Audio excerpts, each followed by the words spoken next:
Good afternoon, everybody. Good morning or good evening, depending on where you are at the moment.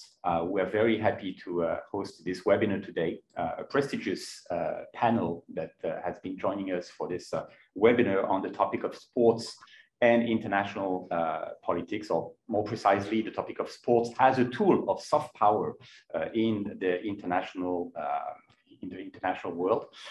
We have today 3 panelists plus 1 presentation that will be given by Marianne Peron-Doise in a second. Let me briefly introduce myself. I'm Barthélémy Courmont.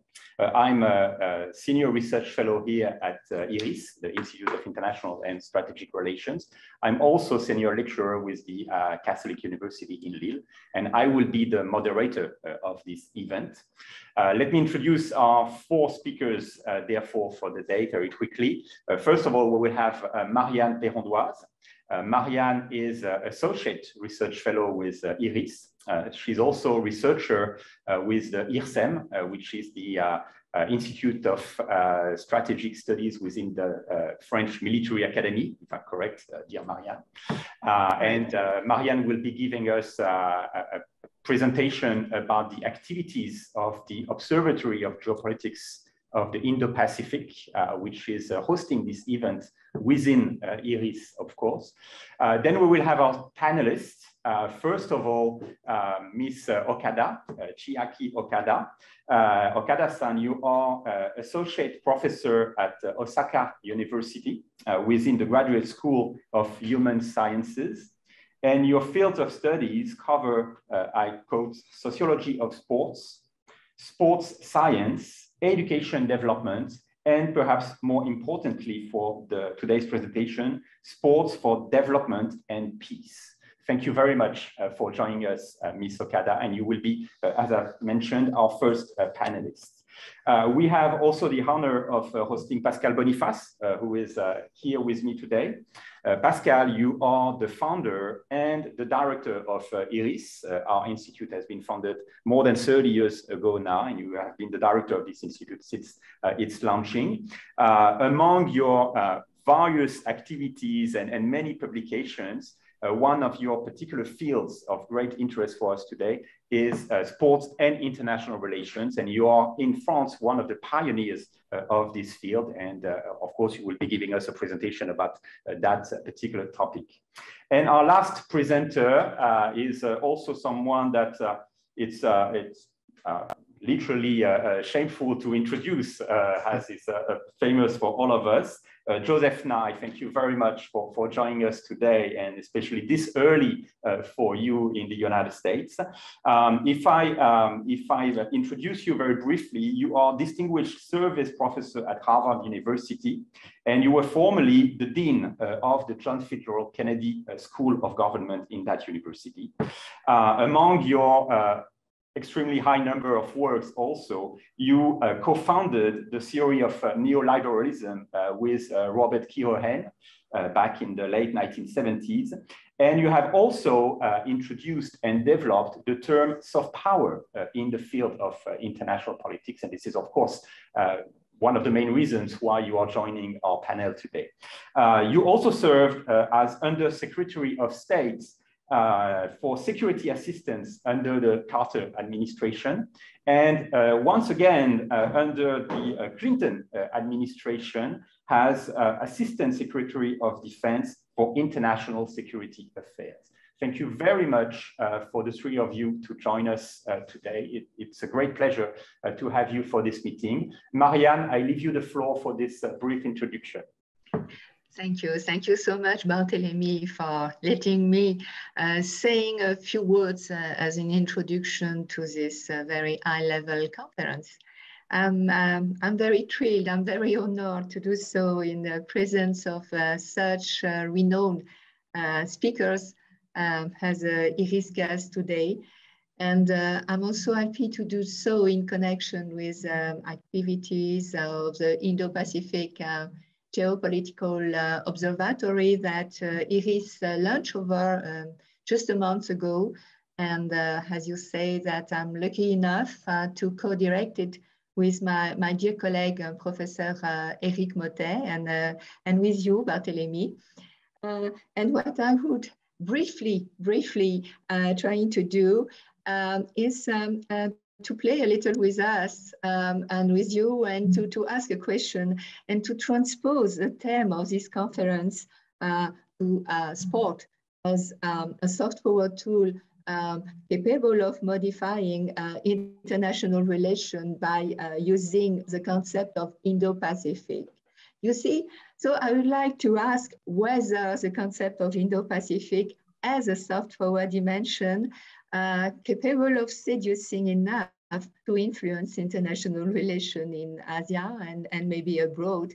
And I am more pleased to have among the guest speakers two representatives of the actors of the Indo-Pacific, Japan and United States, because both countries have indeed developed an Indo-Pacific vision and strategy.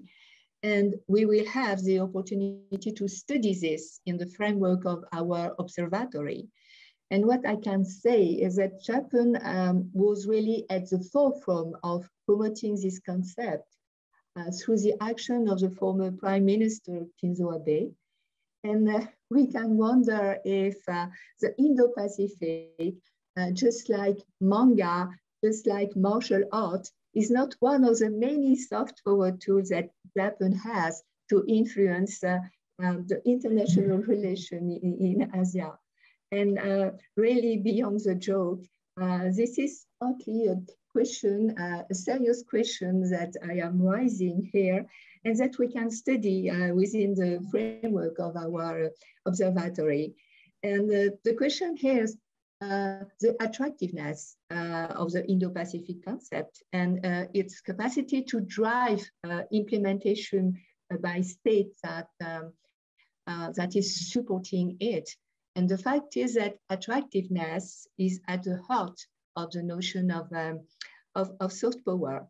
And it must be recognized that the concept of this concept of Indo-Pacific has rapidly won many states, and including in Europe, not only France, that is a neighboring country of the Indo-Pacific, but also Germany, Netherlands, including the European Union itself. And the European Union is made of 27 member states. That is not nothing. So here is my question. Is there a soft power dimension in the Indo-Pacific concept? What is its capacity of influence? Can it influence international relations in Asia without resorting to coercive means? Or would its implementation maybe change its nature? So indeed, interesting topic and subject that really deserve to be explored by our observatory on the Indo-Pacific. So I invite you to stay connected with us. We will have a speaking event on the 29th of April with a focus maybe on the South Pacific. But for the time being, Barthélémy, I will stop there and I will let you the floor. And I leave you to explore the topic of sport as a tool of soft power in modern international relations. Thank you very much, dear Marianne. You have highlighted indeed the importance of soft power in the Indo-Pacific context, and the fact that all the Indo-Pacific strategy, whether it is designed here in Europe or in the United States or in Japan, are including this dimension. And I believe that this question will need further exploration. And of course, one of the activities within our observatory will be highly focused on this particular topic. Thank you very much. Ms. Okada, if you are ready to start your presentation, we will be more than glad to hear from you now. Okay, thank you very much.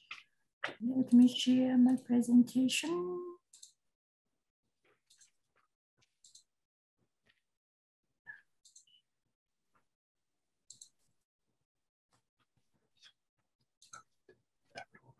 Okay, can you see it? Yes, thank you very much. Okay, let me start. Good morning, good afternoon, and good evening. I'm Here in Japan, it's around 10 at night. So I'm a little bit sleepy, but I'm honored here to be here today. Thank you very much for inviting.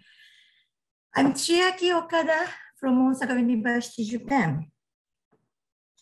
The title of my presentation is Japan's Contribution to Human Security through Sports in the Global South. My major is Sports for Development and Peace, and I am these days especially focusing on African countries such as South Sudan, Tanzania, and Zimbabwe.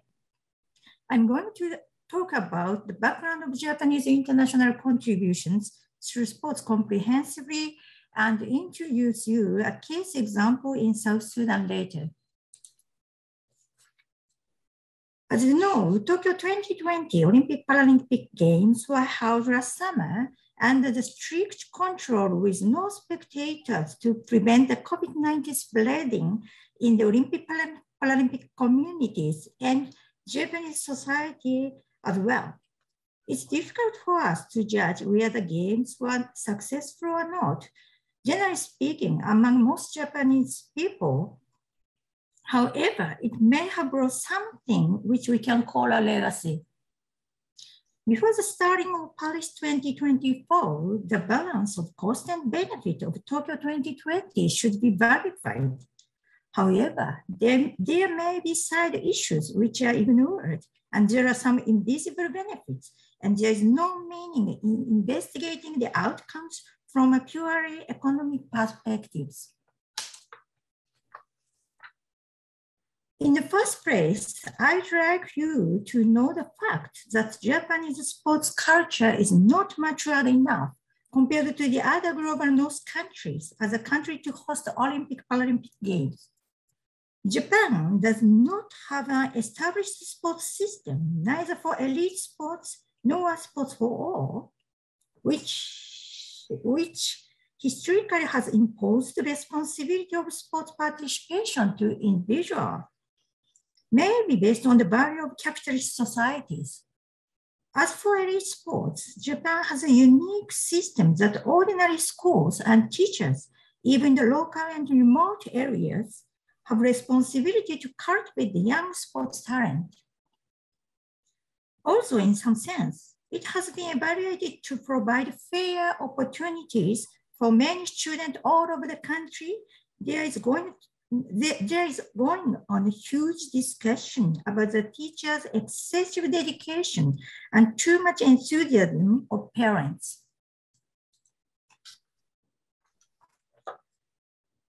This is a part of a speech by Prime Minister Shinzo Abe for Tokyo's bid to host the 2020 Games. I pick up two keywords. First is volunteer organization, which was about the past contribution of Japan.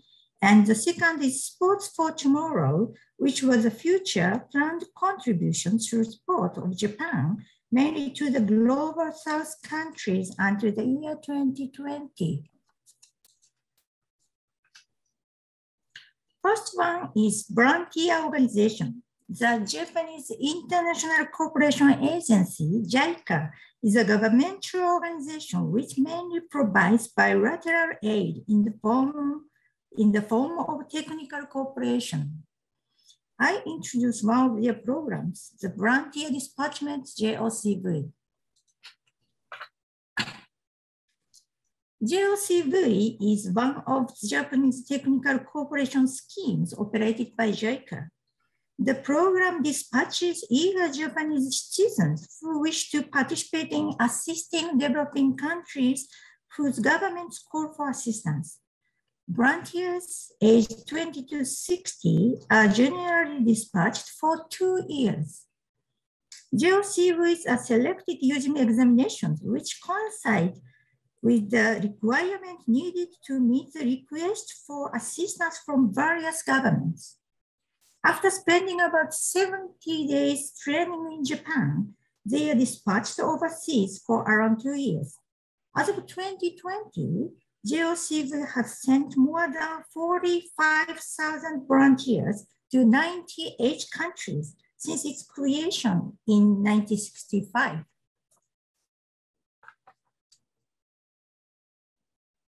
JOCV has 7 specialized fields. About 10% has been involved in sport, which is equal to about over 4,000 volunteers. Since the 1980s, the importance of educational assistance has increased in developing countries, and more volunteers have been sent to take part in physical education. Then, various kinds of requests, such as guidance for their national teams or universal sports, came up, and volunteers have been required to possess varying levels of qualifications.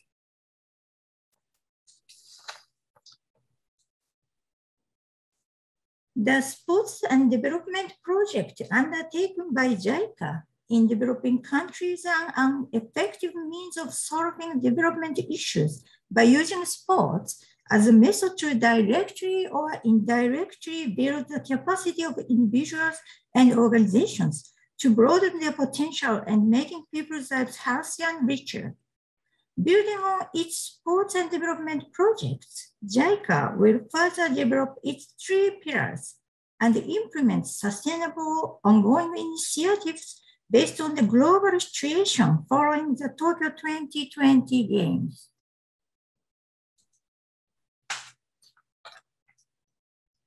The second one is Sport for Tomorrow, SFT, which is an international contribution to a sport initiative jointly implemented by the Japanese public and private sectors from 2014 towards the Tokyo 2020 Games. At the time of September 2019, the number of beneficiaries had reached 30 million successfully, and the discussion about its legacy had started recently.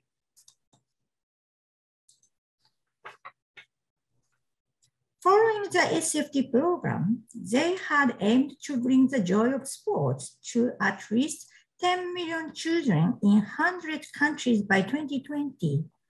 Japan aims to be involved in the promotion of sporting values, including assistance to developing countries, train future sports leaders at the new international sports academies in Japan, and further protect and promote the value of sport by extending anti-doping initiatives globally.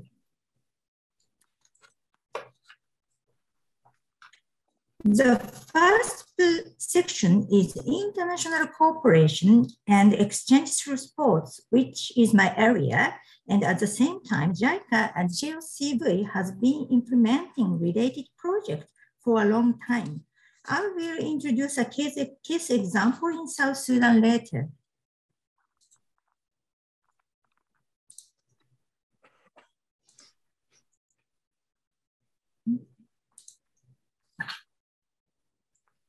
The second section is the International Sports Academies, which is an international platform where students can learn about Olympic and Paralympic education, sports management, science, etc., with practical knowledge to lead the sporting world.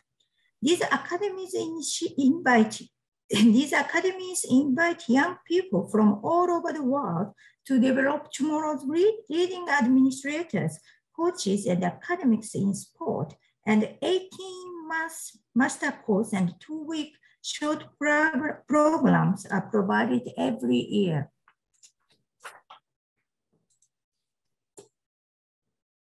The third sector is Play Through 2020, which is to bring a long-lasting impact to enrich the lives of young people and the society with play-through values. By building the even stronger anti-doping capacity and network, it is aimed to protect and promote sports integrity and positive values through sports. Under the Play Through 2020, the following 5 activities on the screen were implemented.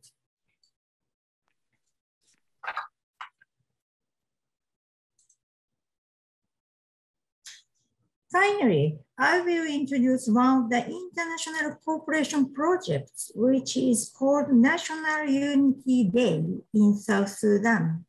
South Sudan is the youngest country in the world, gaining independence from Sudan in 2011. It has long since struggled with domestic political conflicts and ethnic confrontations over livestock and land.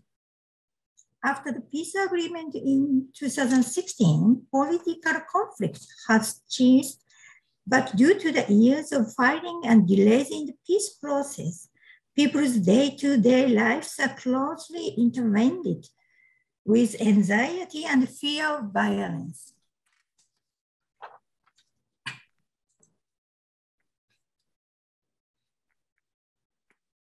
To help overcome this instability, the Ministry of Culture, Youth and Sports of South Sudan, with the support of JICA, established NUD in 2016 with the aim of uniting young people across all ethnic backgrounds. Through NUD, the organizations hope to convey to these young people who will lead the next generation that their unity is key to the stability and development of South Sudan. During the one-week event, there are not only sports matches, but also some workshops for peace building, gender equality, and health promotion. In the 2020 Olympic Games, 2 athletes from NUD champions competed in the women's 200 meters and men's 1,500 meters. Okay, now let me show you the National Unity Day from the CCTV news. Peace has been elusive in South Sudan, and authorities now turn to sport to promote it among young people. The peace or the reconciliation process is not one-way traffic. You can bring the people together in different ways. One of them is sport to bring sport together, to bring the people together, and also the culture sector to bring the people together, also to join our own tribes to come together. The week-long sport competition brings together young people from across the country. Organizers of the sport event hope the youth who are participating in this sport will send message of peace to every corner of South Sudan. From one and Central Equatoria, Central, we can gather in one place and discuss about peace and we want to promote peace in South Sudan.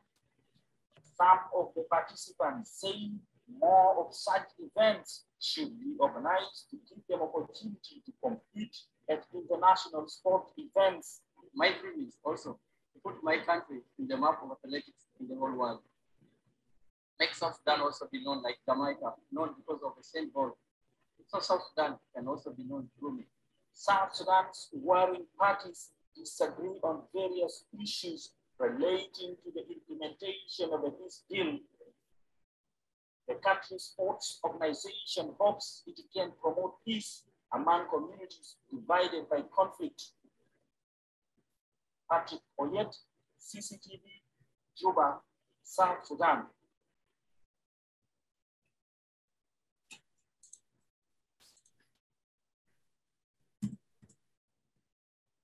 Okay, the man Abraham in the interview is the South Sudan representative for Tokyo 2020. Did you see him? Thank you very much for your attention. Just for my presentation. Thank you very much. Thank you very much, Professor Okada. It was very interesting to see this aspect of the implication of Japan within the concept of sport, peace and development. And I assume that we will have many questions. As a matter of fact, I forgot to mention before your presentation that all the participants may use the Q&R icon to ask questions. And I will be collecting all of them to address questions to our participants after our panels. Thank you very much for addressing this issue. We understand that many Asian countries and great Asian powers in particular have soft power strategies, and they have developed soft power strategies within the past couple of decades.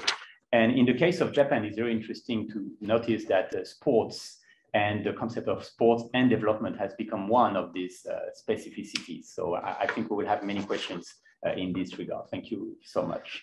Pascal Bonifas, the floor is yours now. Thanks, Bart. Hello, everybody. In 98, the France was hosted the World Cup.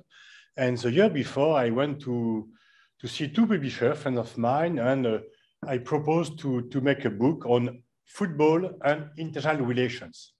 And both of them told me there is no relationship between football. So either I could write a book on football or on international relations, that there is no way to create a link between the both. So I love football. Unfortunately, I'm not gifted. I lack of skills. And so I made a revenge by writing on football, being unable to play very well football. In many conferences, I ask, who knows Antonio Costa? And most of the time, nobody raised its hands. Antonio Costa is the Prime Minister of Portugal, a very decent man who has done a lot for his country, who has assured a recovery of the economy, and who has been re-elected violently last year. But if I ask, who knows Cristiano Ronaldo? Everybody raises his hands because he's very most famous. He's a champion of Portugal, one of the most important and brilliant football player. And in fact, for a Portugal nation, Cristiano Ronaldo is the best ambassador, a very well-known people in all the globe, than Antonio Costa, whatever the merits of Antonio Costa. At the end of the 80s, at the end of the last century, Chirac went to Latin America and he brought with him Michel Platini. And everybody was asking, who is the guy near Michel Platini? Because Platini was known by everybody in Latin America, and Chirac, meanwhile, he was a French president, was less famous.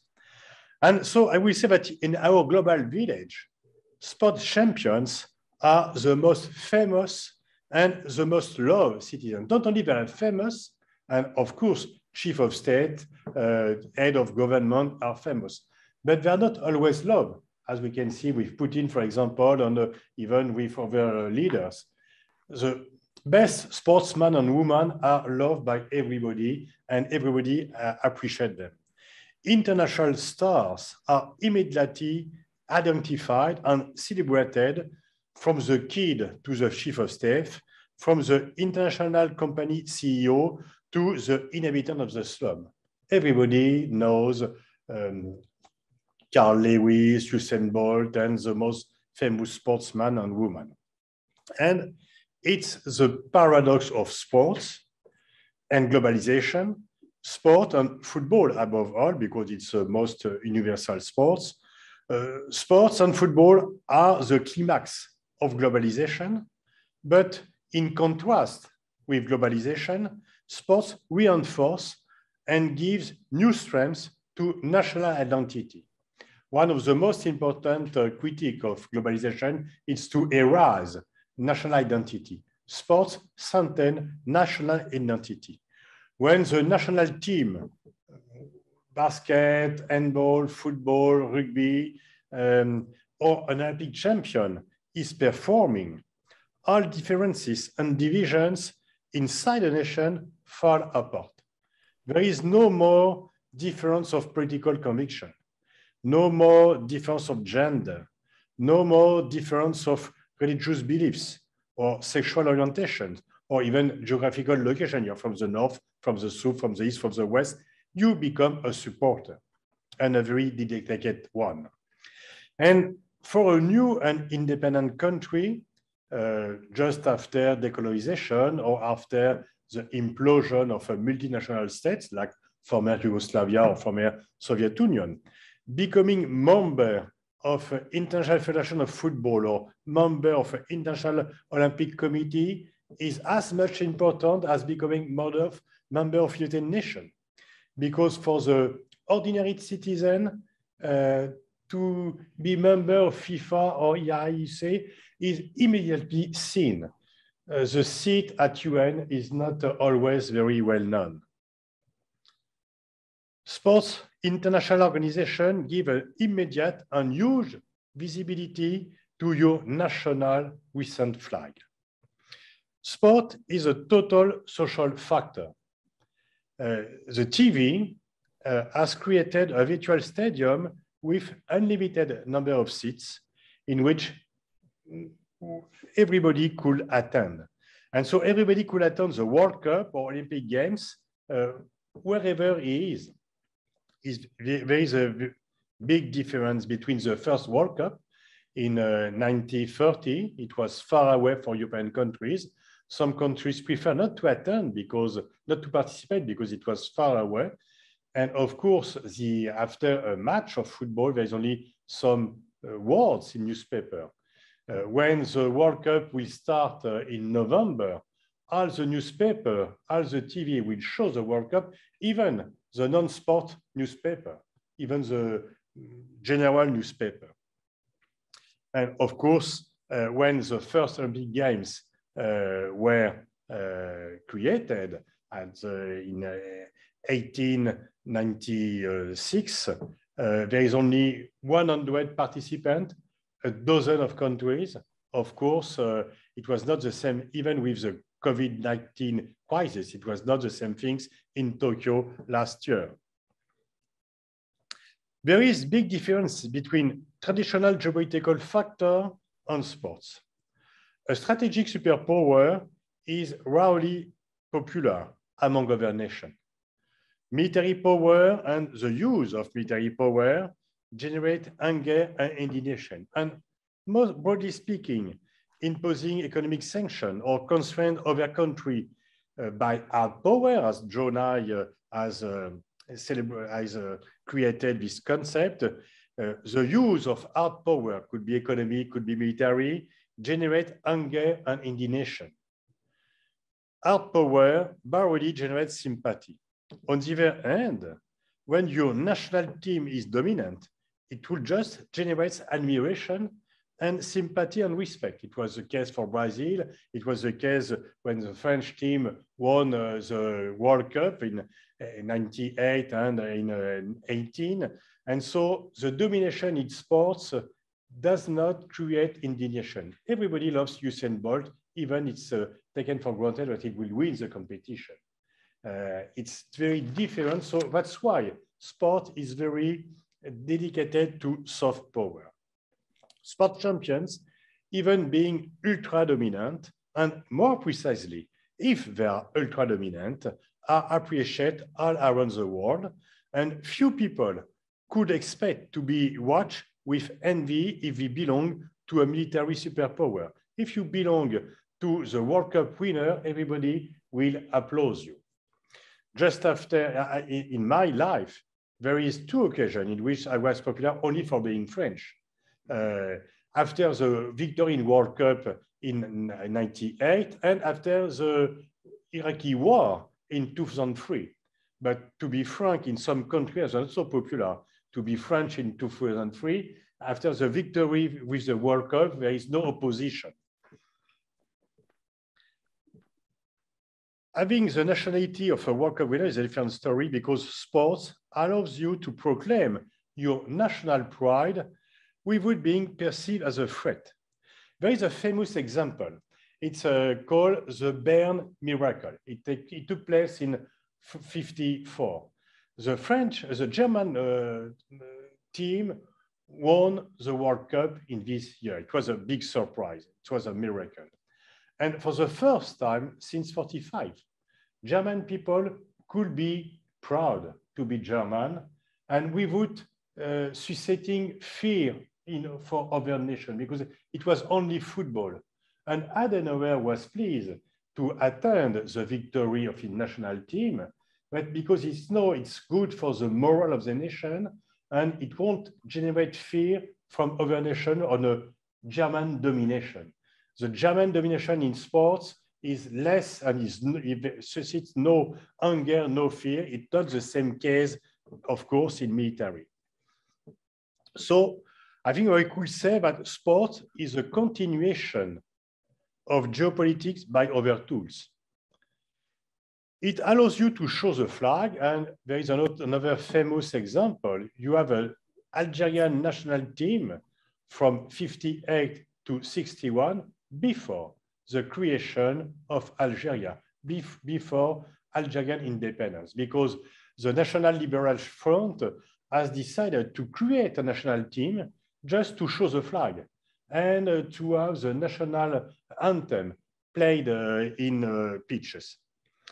It allows you also to rally around the flag. For example, in Belgium, there is a strong division between French-speaking people and Flemish-speaking people.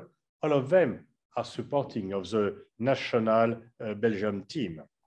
And it's also occasion to be a point on the map. And there is a parallel between the first World Cup and the next one. The first World Cup was held in Uruguay, a tiny nation blocked between two superpowers, Argentina and Brazil. And Uruguay wanted to host the World Cup to be a point on the map. Same could be said with Qatar, also a tiny country blocked between Saudi Arabia and Iran.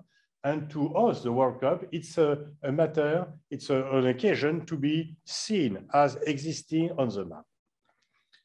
Sport is a new criteria of power because globalization, the rise of soft power as a criteria of power, the surge of public opinion as a geopolitical factor, the multiplication of international actors have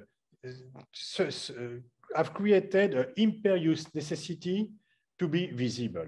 And sports allows you to be visible without many efforts. Another example, also Qatar. Nobody knows Qatar in France, but when Qatar has bought the Paris Saint-Germain, just after, everybody knows Qatar. It's a cheap buy comparing to Rafale and to, if you want to create an army. But the cheap buy, there's a lot of money for Paris Saint-Germain, but it's a cheap buy comparing to other bought by Qatar, and gave Qatar international publicity. There is a fight for host the World Cup and also Olympic Games. For example, you have Olympic Games last year in Tokyo, but in '64, to host Olympic Games was seen as the recognition of Japan as an honorous member of the international community, a way to close the pages of World War II, and a way to welcome Japan as a good actor in international relations, and also to recognize the competitivity of Japanese economy. During the Cold War, you have the beans count, number of weapons, number of planes, military planes, number of nuclear arms, nuclear weapons, and also number of gold medals between USSR and USA, between East and West Germany. But it's better to compete on pitch than on battlefields. And this competition, at least, it's maybe a war, but with bullets. And it's at least it's a competition with rules and with a referee. So there is no death in this speech. There is a false argument you can't mix sports and politics. It's always mixed. Sports and geopolitics are intertwined. They are really linked. Let's see the expulsion of Russia from sports competition just after the invasion of and the aggression of Ukraine. There is sanction, economic sanction, and sports sanction. And for an ordinary Russian citizen, sports sanctions are very important because they perceive it immediately. Immediately, they know that they could not participate to the next World Cup. And it's very bad news for them. And Peng Shuai has been also very well known, and the mobilization of sports leaders was more embarrassing for the Chinese authority than the condemnation by the State Department of the French Ministry of Foreign Affairs or Japanese Ministry of Foreign Affairs. And also, we must notice that IOC and FIFA succeeded to have both China and Taiwan seated together in their committee, which of course was not possible in United Nations. And the last word, responding to, at least after the presentation of Mrs. Okada and after the introduction of Marianne Peron-Doise, I think that in the Indo-Pacific region, we have three different models regarding sports and soft power. The Chinese model, we want to be the first, we want to succeed and to win the competition. It was not the case when Mao was in power, but it has changed. And China wants to be not only the world power number one, but also the sports power number one. And for the Chinese authority and for the Xi Jinping, not to be qualified for the World Cup is a matter of shame. You have the Indian model. We are not interested in sport except cricket, and we don't care to succeed because the caste system gives you a place at birth and you can't move it. And the Japan system with a mix of performance and also helping other countries as a way to have help for development using sports as a tool for helping development. So it's another model. And of course, you have the US model, but I don't need to elaborate because it's very well known. And my time is over. Thank you very much, Pascal. You have actually mentioned the current case of Russia and the isolation of Russia by the sports authorities.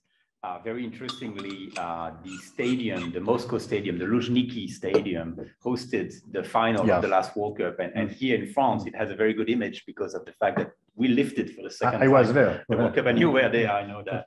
And I know you were not there a few days ago when Vladimir Putin gave his speech that we have seen broadcasted on television in the past few days. So you see, same location, same place, but for totally different use.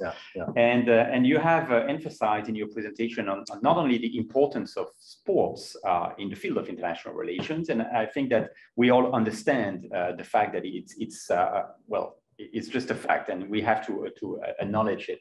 But you have mentioned the link between sports and national identity and the construction of a national identity, and therefore how sports can be used through a realist approach in order to boost the national interest for various countries. And that's particularly interesting. And perhaps the case of China that you have mentioned at the end is one of them. And on the other side, sports is also understood, and you mentioned the global village has a tool for the recognition of, let's say, some sort of acceptance of lack of differences between people, civilizations, and various countries. And this is therefore a more liberal approach of sports and how to understand sports in the field of international relations. So we see how much we can use this spectrum through different angles and different aspects. And of course, the liberal approach leads me to leave the floor to Joseph Nye, who will be our last speaker today. So thank you very much for joining us, and you have now the floor. Well, thank you very much. And I agree with what Chiaki Okada said and also what Pascal Bonifas said. Let me, though, try to start at a more abstract level. And that is to start with what do we mean by power and what do we mean by soft power? Power is the ability to affect others to get the outcomes you want.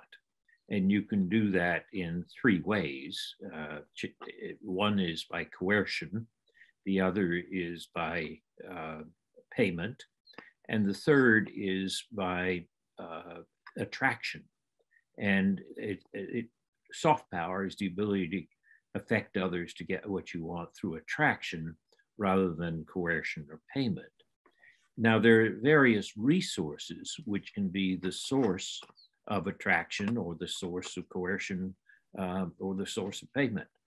And it's important to distinguish behavior and the resources that can produce it. Sport is one of the possible resources, just like great painting or art or an attractive political culture. There are various resources. So I've argued that for a country, the resources which can produce soft power are its traditional culture or its popular culture, its values, and its policies, where they're seen as legitimate in the eyes of others. And sport is certainly one of the important resources. So I agree with what's been said about that. But it's also important to realize that there's not a direct relationship between a resource being attractive and creating power for a nation. Individuals, companies, sports teams can all have their own soft power. Whether it actually produces soft power for the country depends on the other factors that I mentioned. So the fact that somebody is drinking Coca-Cola and wearing shoes that say Nike doesn't mean they admire the United States. Indeed, some guerrillas or jihadists have dressed that way without admiring the United States. And the same thing, somebody can be a great admirer of Manchester United and buy a shirt that says Manchester United without necessarily supporting the policies of the British government. So we want to distinguish between the attractiveness of the organization or the sport and whether it carries forward to attractiveness of the nation as a whole.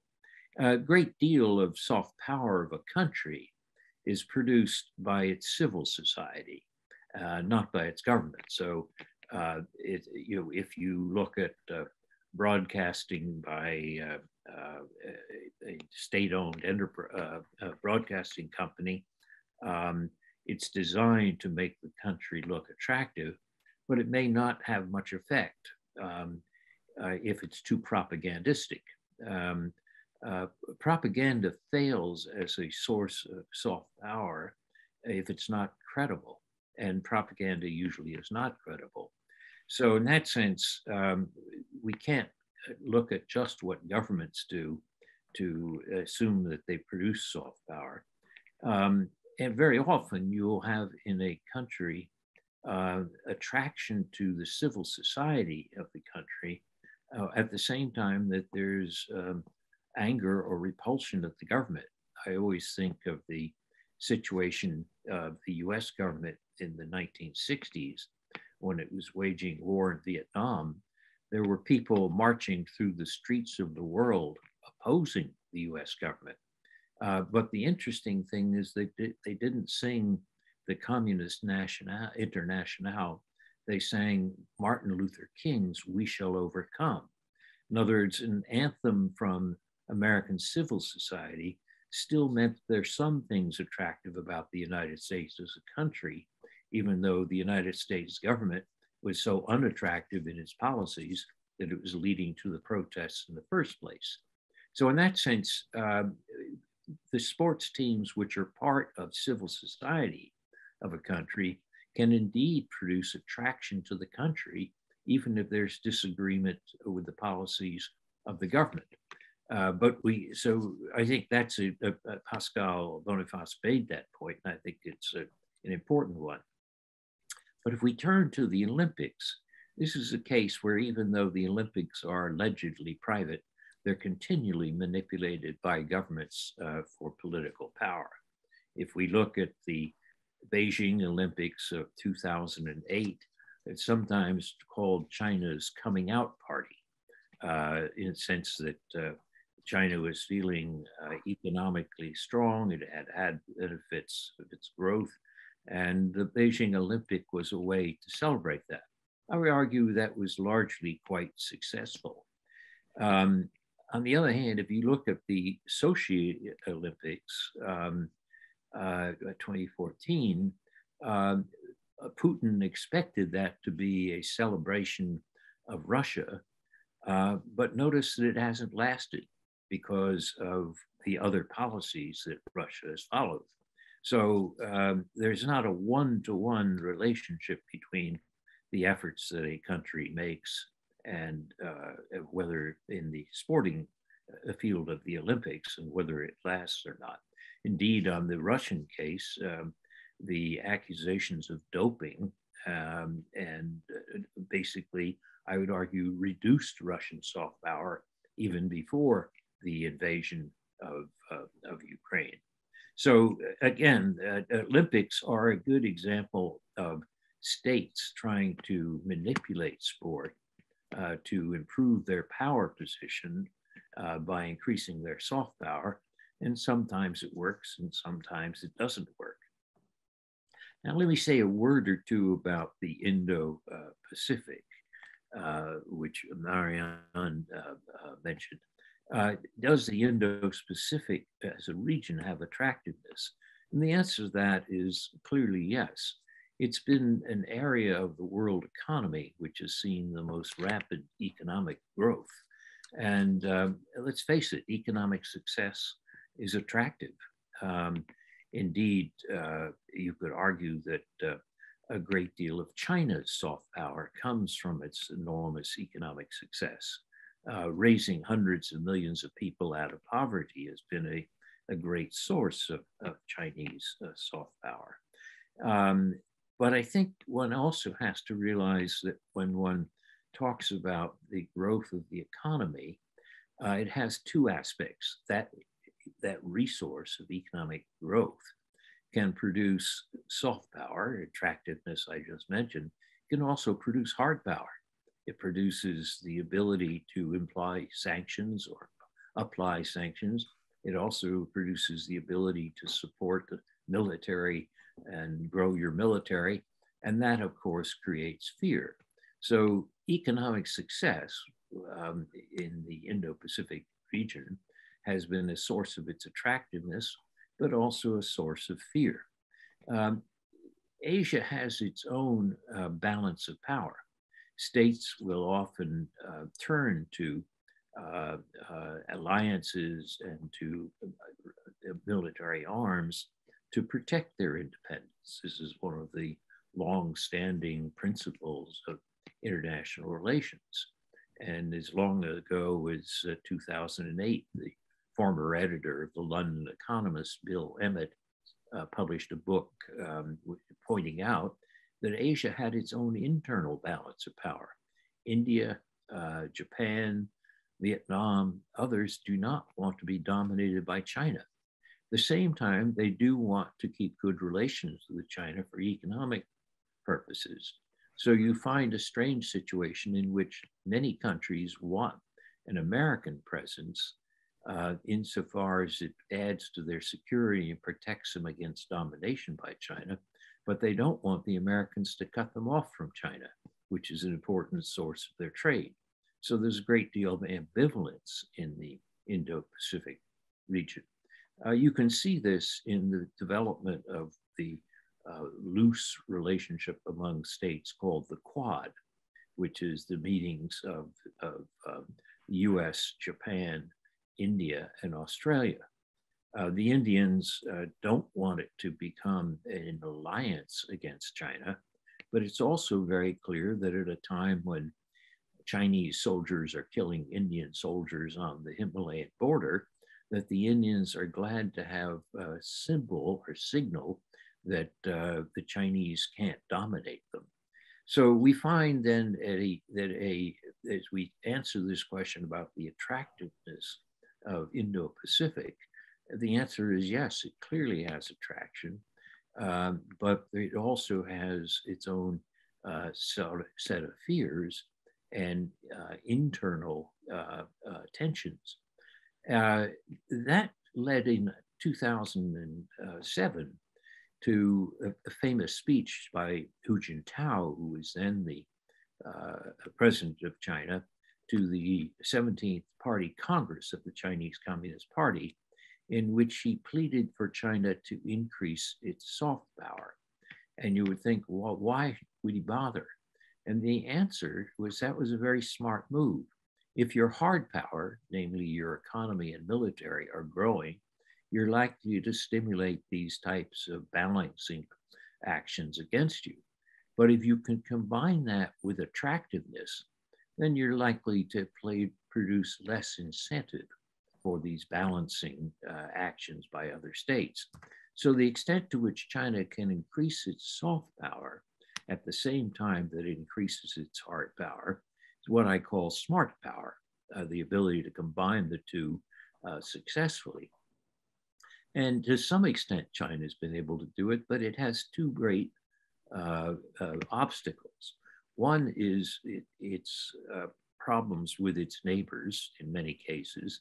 It's very hard to have a attractiveness built upon, let's say, a Confucius Institute in your capital, which is teaching the glories of Chinese culture and language, if at the same time China is taking territories in the South China Sea that you see as yours. And the other problem that China has is the insistence on tight party control of civil society. When you clamp down too hard on civil society, whether it's filmmakers or sports teams, you essentially deprive yourself of that independent attractiveness that your country can get independent of the government. So in that sense, I think the answer, does soft power work in Asia or the Indo-Pacific? The answer is yes. But again, it's a complicated story and it depends on how it interacts with hard power. And the same way, sport can be a very important source of soft power, but it depends again on how a government treats its civil society and what other policies it's following, which may, in hard power, which may reduce its attractiveness, as my case of America and Vietnam illustrates. So those are some points in which I agree very much with my fellow panelists about the importance of sport in generating soft power, but which I try just to say the situation is complex and it all depends. Thank you very much, Professor Nye, for this presentation. You have actually introduced the idea that, well, as you have mentioned in your conclusion, not only sports can be used as a soft power, but also sometimes not so much as a soft power. And the case of Soviet Union, for instance, was interesting, and you covered the more recent example of China, which I assume we will have several questions on.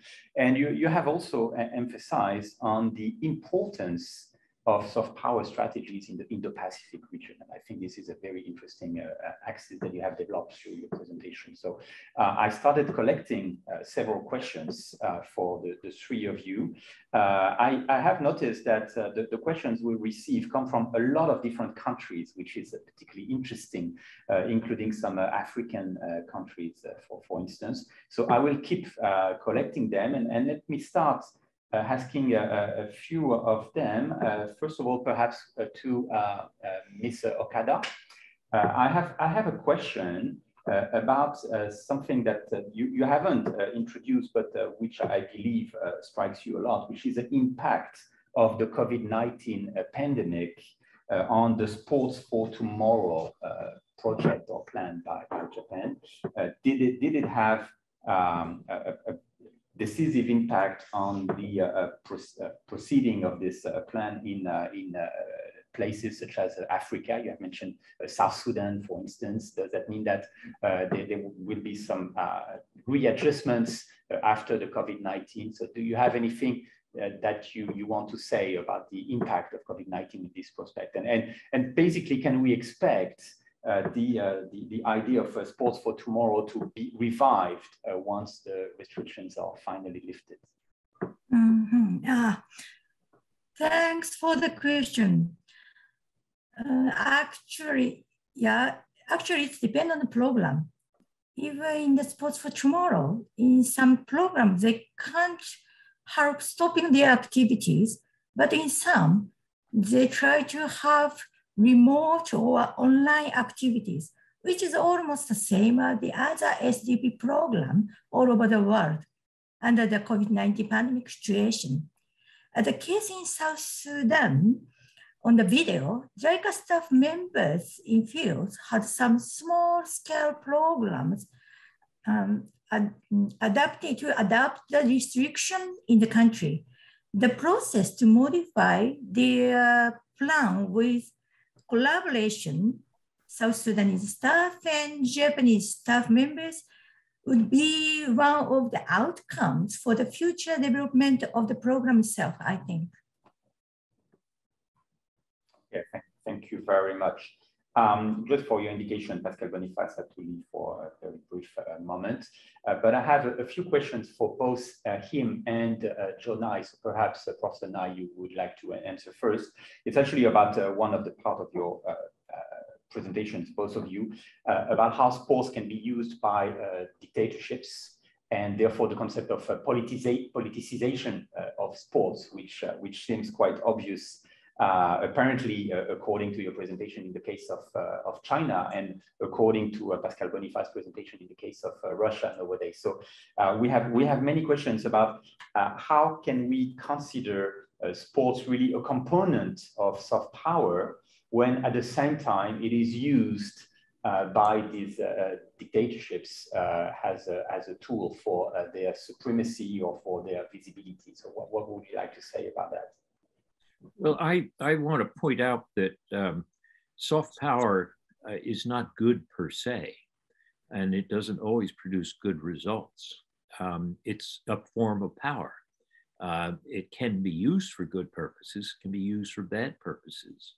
For example, when Osama bin Laden persuaded 19 people to fly airplanes into the World Trade Towers and killed 3,000 innocent people. He didn't do that by coercion. He didn't do that by payment. He did it by attracting those people through his particular strange version of Islam. And that essentially was, he got them to act as murderers through his soft power. So soft power is, it can be used for good or for bad. I mean, just like any other form of power. So in that sense, you know, dictators and autocrats can try to use sports to generate soft power, and it can, sometimes it works, sometimes it doesn't. The good news is that it's very often that it's exposed or you see through it, and then it doesn't produce attractiveness. I'm always have been struck this last year by the very sad and almost tragic case of the Russian ice skater who was wonderful, brilliant, but then accused of doping. And then in the end, basically her performance collapsed. And I think that left a lot of people not admiring Russian sports teams or Russia as a nation. I think they felt this was almost a form of child abuse. Thank you. Pascal, we were talking about the dictatorships and the politicization of sports. So would you like to say something about yes, of course, dictators tried to use sports on the Olympic Games of Berlin in 1936. It's a very well-known example. But on the other hand, Jesse Owens has spoiled the fest for Hitler because winning 4 gold medals, he has destroyed the theory of the superiority of Aryan race against black people. So it's it could be used on the other side. And I must say, as a French, when I think France is a democracy, and when we were awarded for the World Cup or for the Olympic Games, every president, every political leader was happy and want to be close to the sportsman and to the champions. So when the team is victorious, everybody wants to be in the picture. And so I think it's true even for democracies. The first sportsman who took a national flag to make the round of the stadium was Carl Lewis in '84. So of course, for the dictators, there is a temptation to use sports as a way to forget their regime. But it's not working this way. during the World Cup in Argentina in '78, the opposition, including the Montoneros, which was the armed oppositions, asked to people not to boycott, but to come in Argentina to testimony and to witness the repression. And when you organize a world event as the World Cup and the Olympic Games, your temptation is to show the best aspect of your country, but the other ones could also be shown. Thank you. The three of you have mentioned the example of Japan, of course, Ms. Okada, but also our two other panelists, and especially the importance of the Olympics in Japan. As a matter of fact, Tokyo was supposed to host the Olympics 3 times. First one was in 1940, yeah. And it was cancelled for the reason that we all know. Then the second one was a great success in 1964 with the recognition of Japan as a recovered economy and let's say a more respectable country, and Pascal has mentioned that earlier too. And how about the last Olympics, the Tokyo 2020, which was held 1 year later, unfortunately, and without any attendance.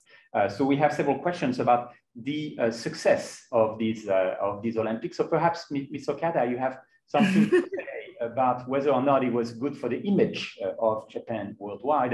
And I would like to hear also from both Jonai and Pascal Bonifas about their perception of the organization of these Olympics by Japan and how it gives a particular image of that country. Ms. Okada, maybe first. Yeah, it's a very difficult question. I would like to ask you and the audience about that. From my point of view, the influence of COVID-19 is not so big. In other words, the influence of the Tokyo Games itself was not originally expected to be so great. I think that the image of Japan can only be enhanced by by slow spreading of soft powers based on continuous and grassroots communications, as you told, so that hopefully I'd like to see the Olympic legacy was something in the future in synergy with other soft powers and sport in the post-COVID-19 societies. I hope this answers your question. Yes, and we will try to answer also your question, because I understand that you want to hear from us about the perception of Japan after the Olympics. So all the panelists are free to give some comment, and maybe also Marianne, if you want to comment about your perception of the organization of these Olympics. Of course, there is a very different Olympic Games because there is no public and no foreign participation. And so for those sportsmen and women, it was difficult not to be welcomed by their family, to have their family, their friends with them. And with NP Stadium, it's not the same noise, the same mood, and so on. But at the end of the day, they have been successful, and they have been much more organized and much more warm than the Chinese one just after, because I spoke with a lot of champions, and they really enjoy to be in Tokyo. They don't enjoy so much being in Beijing because the restriction was very hard. There is no contact between the Olympic city, was the Olympic village, was very different. So even in Tokyo, there is an Olympic village and people could gather, could exchange. And the Olympic, it's a universal village with people from every country and from every kind of physique, because the sports are so different. And so, which is very important in Olympic Games, it's the Olympic village in which the champions are together, whatever their sport, whatever their nationality, and whatever their status. You have the gold medal and the one who has been eliminated since the first competition. And it has not happened due to very strict rules against COVID in China. So at the beginning, people think that the comparison between the two Olympic Games will be in favor of Beijing. It was not the case. Tokyo, even with the difficulties, have succeeded in organizing Olympic Games.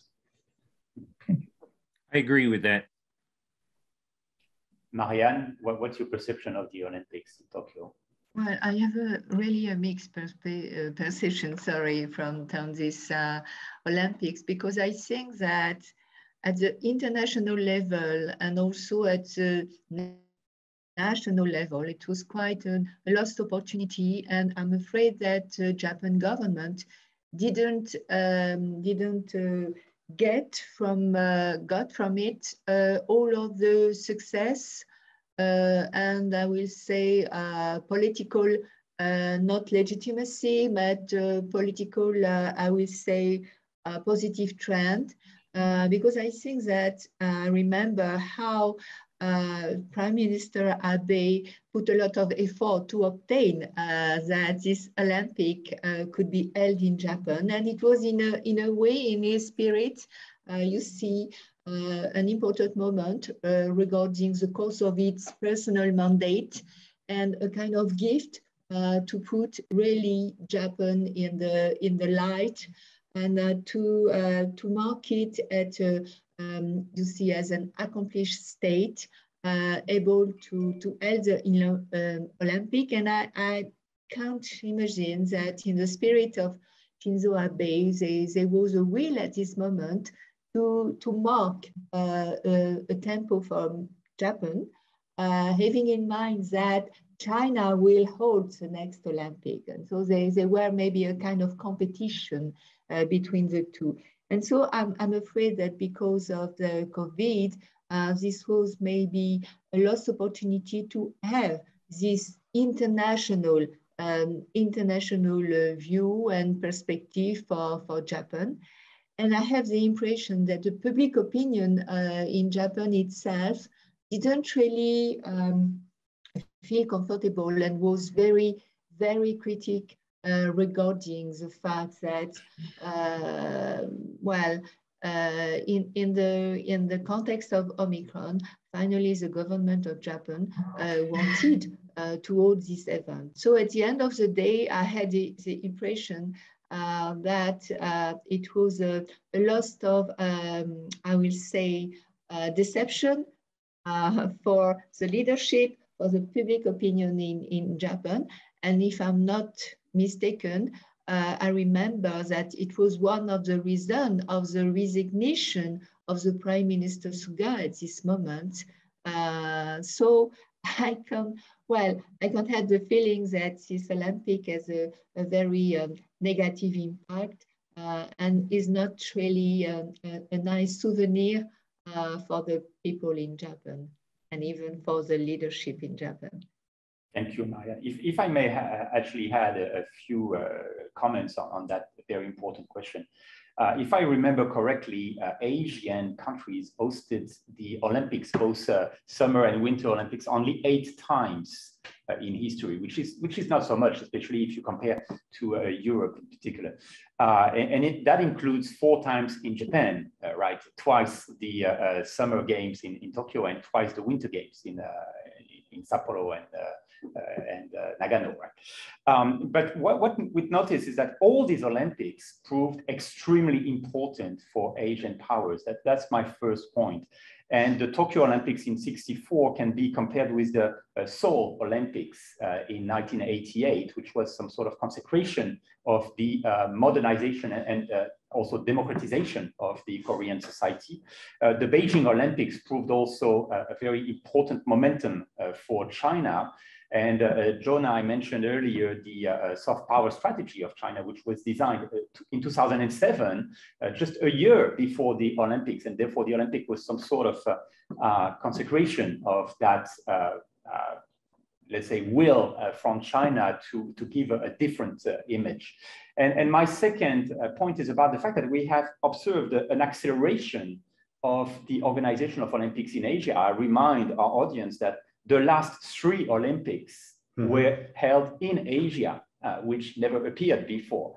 And that's particularly interesting, especially when we know that there are also some other candidates for future games from Asian societies. So does that mean that more than for European or Western societies, and that includes the United States, the Olympics seems to be something very important for the visibility of Asian societies? I don't have an answer to that. I don't know if some of you do have, but it looks like it is taken very seriously by various actors, whether they are democratic or non-democratic ones in Asia. I have received a very interesting question from one of our audience who is based in Russia. And I think it's very interesting to look at that particular question. That person says that sports is extremely important in the education system and can be compared with dance or theater, but also music in that country. And therefore the question is this one. Don't you think that banning the Russian from all sports competition can be proved counterproductive, as it will isolate the Russian population more than the Russian government? So I would like to hear your comments about that, because it is a question that I believe raised many other issues as regards how to counter the Russians' offensive. On one hand, it's unfair because perhaps some of these sportsmen are against the war, and they are punished whatever their opinion and whatever their behavior. So it's general punishment. It could be seen as unfair. But on the other hand, it would have been difficult for Ukrainian champions to see Russian champions just beside them. And so there is a general agreement that if it's sometimes you have people who want to boycott only the sports events and not the other activities. I think it's unfair because sports could not be the scapegoat of the geopolitics. But on the other hand, it would have been difficult to sanction Russian society, Russian economic giants, and not to sanction sports because sports is very visible. It's another question, do we need to close our institute in Russia? I think it could be a mistake to close the French Institute, the Goethe Institute, and all the things which allows to have a direct link without passing by the government to the Russian population and to the Russian elite, who most of them are against the war. But I say that it's unfair, but you have this, for example, in '92, we have exclude the Yugoslavian team from the European Championship. Maybe some of the players were friends with Bosnian and so on, but it has been this decision. Professor Nye, maybe you would like to add something, because you have mentioned the fact that Russian sports were already isolated due to the use of drugs and doping. So maybe you have some comments to say here. Well, I agree very much with what Pascal Bonifas said. It's a hard dilemma, and it's not just sports. It's also, as he mentioned, artistic exchanges, intellectual exchanges, academic exchanges. And I think the only way to resolve that dilemma that he described is to distinguish between the short and the long term. In the short term, what Putin did, whether a given artist or academic or sports figure agrees with it or not, was so outrageous in terms of attacking his neighbor, and also so outrageous in terms of the destruction of women and children and innocent life, that it was important to express moral outrage, that it's not business as usual. And in that sense, even though it's unfair to individual athletes, what Putin was doing was more than unfair to many Ukrainian women and children who were caught in the bombs he's dropping on them. But that's the short run, that we need to have a very powerful demonstration of that what Putin is doing is beyond the norm. The long term, though, is it's going to be very important when this is finally over to reintegrate Russia into global society. And one of the first places that we can do that is sports. I also think it's very important to keep up the academic exchanges and exchanges of people, because basically there are many good Russians who don't agree with Putin. Unfortunately, they can't say so, or he'll lock them up and throw them in jail. Even if they call a war, they can go to jail for 15 years. So you have to be sympathetic to those people, which means that as soon as you get Putin out of Ukraine, and you can have a chance to return to normal people to people and athlete to athlete context, we should be moving in that direction. Yes, thank you. Thank you very much. I think both of you highlighted both the limits of the sanctions and also the importance of the sanctions. Yeah, and exactly. The question, where does it start and where does it have to end? And of course, the line is always very hard to define. I have a specific question for Ms. Okada related to Japan soft power. A few years ago, the Abe cabinet implemented the so-called Cool Japan project. As far as we know, it has been abandoned a few years later. So could you tell us a little bit about that? And does that mean that Japan is now looking for another sort of soft power strategy, or is trying to redefine its soft power strategy? So what do you have to say about the legacy of the Cool Japan? Thank you very much. It's such a good and difficult questions. I think Japanese government still have soft power strategy maybe in mind, but new Prime Minister Kishida doesn't push it in front strongly compared to ex-Prime Minister Abe. I cannot clearly explain the reason, but new Kishida cabinet seems to be very busy only to respond to the COVID-19 economic crisis in of course, Ukraine. However, regarding soft power in Japan, such as food, alcohol, drinks, anime, cosplay, games, mainly performed by the private sectors. And the role of government is only to support or push them outside.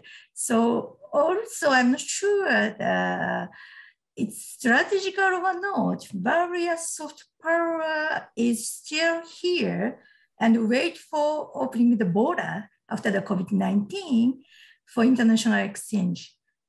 And we also have an expo in Osaka in 2025. So that maybe next year or the other year, Japanese government will start again to appeal the soft power, I guess. Interesting. Just for your information, here in France, when it comes to Japan's popular culture, soft power is just natural for Japan. I mean, we have a great popularity, especially among our younger generations, for the Japanese manga. Sorry. Par les 300 € qui ont été donnés et c'est les mangas qui ont été, c'est la bourse culture. I don't know what you say. Okay. About that. Sorry to interrupt you. No, I was just talking about the attractiveness of Japanese popular culture here in France. And Pascal, I think just to give you an example, the French government has decided to award 300 euros every young people till 18, from 15 to 18 years. And most of them just spend not to buy, not to go to opera or theater, but to buy manga books. Well, I think it tells it all, indeed. Okay, I didn't know this particular aspects. My kids are still too young, I guess. Thank you for that. We have several questions. I can see that time is running, but we have several questions about sports has a soft power tool for small countries in particular. Pascal, you have mentioned the example of Qatar in particular, and also Uruguay that hosted the first World Cup. Jamaica is a good example. And Jamaica, we have also a few examples in the questions actually. So would you say that sports is particularly useful for small countries, because we have focused mostly on great powers so far, but how about the small countries and how they can use sports to be more visible and more attractive as well? So maybe Jonah, if you want to say something about that. I agree with that. We often spend so much time thinking that soft power is just something used by large countries. We forget that small countries can be very successful with soft power, whether it's in sports or other things. Norway, for example, is a country of only 5 million people. And yet it is very attractive when you look at international polls and so forth, because it has a well-ordered society. Half the parliamentarians are women. It devotes 1% of its GDP to overseas assistance. So Norway, it's not a superpower because of this, but it certainly punches above its weight.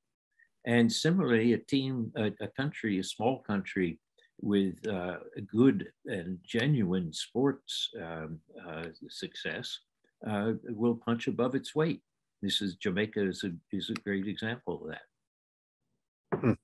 You have the example of Jamaica. The most famous Jamaican are Bob Marley and Usain Bolt. And so they are famous all around the world. And you have another example. Iceland is a very tiny country, and they succeed to be qualified both for the European Championship and the World Cup. And they have a very good success because there are less than 1 million of people. And so in sports, sometimes you could be gifted without money, without a huge population. And so on the other side, you have India, a giant in everything except in sports. If you allow me to add another example to the list that you both have mentioned, and this time in the Indo-Pacific region, the example of New Zealand, which is quite similar to Norway, with only 4 million inhabitants, and New Zealand is a rugby superpower. So that's another great example of how can small powers reinforce their visibility through sports. Maybe I will take one last round of question. I have also several mentions about the example of China. We have discussed a little bit about China, but not so much into the details. And Professor Na, in particular, you have mentioned the introduction of soft power in China back in 2007. And you have also questioned whether or not it was a success. So my question for all of you, and that includes Marianne, of course, is do you think that China's soft power strategy or smart power strategy, I think it's interesting to focus on that in particular, has been a success in the past, let's say 15 years now, approximately, or does China need to rethink its attitude in order to become more, let's say, attractive or seductive? So maybe ladies first. Marianne, if you want to start saying a few words about that. Yes, a quick word about that, because it seems to me that we are in a situation where the China's soft power is not working anymore.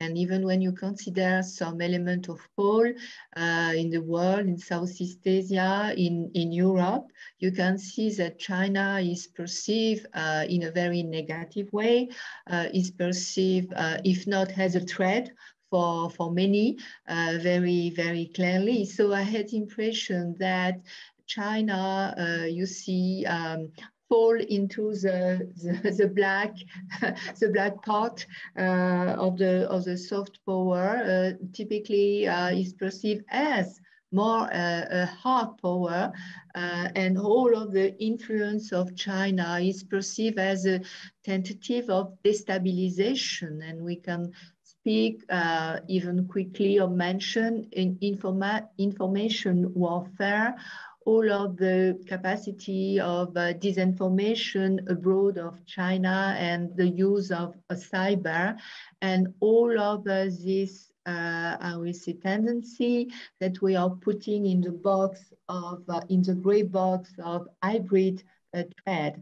And so I'm afraid this is no more a flattering portrait of China that I am painting here, but this is a post-COVID perception, and this is a result of this very, I will say, tough diplomacy that even in Europe, even in France, that we perceive, and China is no more considered as attractive to the sense of, you see, seduction for the culture, seduction for the way China is showing its history and is showing this kind of, you see, win-win strategy when China was offering to share its experience within the Confucius Institute. So I will stop there, but I'm afraid that China will have to make a lot of effort to try to, I will say, to rebalance its influence and this perception of, you see, the benevolent China that we heard, but it was quite a few years ago, and it seems to be for me a century from now. Thank you. Okada-san, what do you think about the attractiveness of your neighbor? It's a difficult question again. Chinese soft power for Japan is, I cannot explain. It's very, my country is too close to China to think about the even soft power. Of course, the hard power is also powerful, but yeah, but thinking about African countries, it's in area. So Chinese soft power is still valuable and very, yeah, they have big power. I'm sure if I have asked you the same question about Korean soft power, the answer would have been completely different, right? Yeah, I think so. Pascal, if you want to. I fully agree with Marianne, and I think that there is a different perception. It depends on where you are. In Western countries, Chinese soft power is very weak, and most of the time clumsy, because they don't understand how to deal with Western society most of the time. But in African countries, in some Asian countries, and so in the non-Western world, it's a different story. And Chinese models, the Chinese partnership would be really appreciated, and even the model. So I think you could not respond totally only in one way to this question. It depends if you're on the Western side, on the non-Western side. Interesting. Prof and I think the last word will be yours. You have had a great influence on China, and your works on soft power have received a very important audience in China, and I can testimony it by myself. So would you say that China has been a good student to your teachings? Well, I agree with what Marianne said. China has made major investment in soft power, but it's got a very poor return on its investment. And when Chinese officials or friends have said, what can we do to increase our soft power? I've given advice which I think is correct, but they can't do much with it. One is be less nationalistic in your conflicts with your neighbors. And the second is relax a little bit and give more free rein to civil society. I think that's the right advice, but I don't think they can take that advice. Good answer, thank you. Well, thank you. I think we have exceeded time already, so we have to end here. That would be my great pleasure to speak longer, but unfortunately we have to proceed now. Thank you very much to the four of you, Marianne, Okada-san, Joseph Nye and Pascal Bonifas for joining us today. Thank you for the audience and the quality of your questions. I'm really sorry that we could not take all of them, but I would like to let all of you know that this conference will be accessible online probably within 2 weeks. So do not hesitate to review it again and to transmit to more of your contacts. Thank you very much again to the 4 of you. It was an honor and a great pleasure to have you here today. And have a good evening, Okada-san, a good day, Joseph Nye, and all of us. Thank you. Bye-bye.